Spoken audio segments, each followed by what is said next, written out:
What's up everybody, my name is Dwight and welcome back to GeForce Garage. We brought back our 1070 Ti rig for another upgrade, this time an aesthetic one. We're going to show you how to etch a design into glass.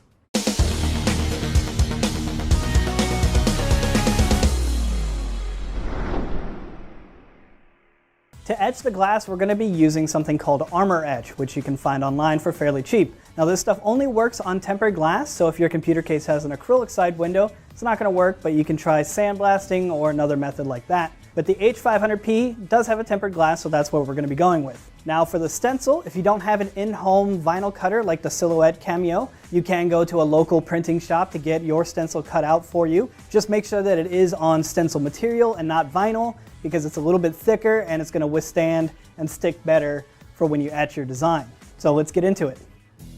We're going to be creating our own stencil using the Silhouette Cameo. And since we already have our logo ready, we can just drag it into the program, select an area, and tell it to trace it. If it doesn't trace the whole image, play around with the threshold until it sees all of it. The red outline is what will be cut.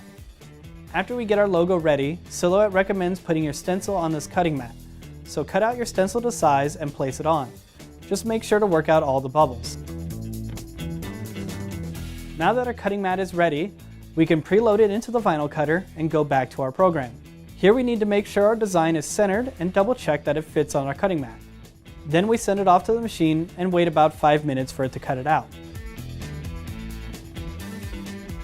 Once it's done cutting your stencil, you'll need to weed out all the pieces you want to etch. Be mindful of the letters that have pieces in them, like R, A, or O. You don't want these to move from their original spot. So peeling out all these tiny little lines is going to take me forever. So I prepared a stencil earlier today just to save us a little bit of time. But let's pretend that this is done and I'll show you how to use transfer paper. Before you start, it's a good idea to cut down your stencil to an easier size to work with. Once you do, take a piece of transfer paper and cut it to size. When placing the transfer paper, make sure to apply a decent amount of pressure since this will keep your design straight and together. Finally, take the stencil and paper off the cutting mat. After peeling off the backing of your stencil, take your time placing it so it's level with the glass.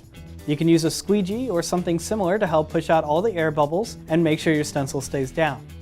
When taking the transfer paper off, take your time and try to go perpendicular to the design. If you go too fast and pull up the stencil, you can just put the transfer paper back down and apply pressure back onto that part and try pulling it back up. Now that the stencil is down, you can put tape around the edges just to make sure that no etching paste gets on any other part of the glass. Before you open the bottle, be sure to put on gloves because this stuff is not something you want on your hands. It's important to go heavy with this cream because you want full coverage. Anything that's left too thin won't etch as much as the rest and will come out uneven. If you're worried it didn't etch enough or need to do more, leave on the stencil and just do a second coat. Now we wait about 15 minutes.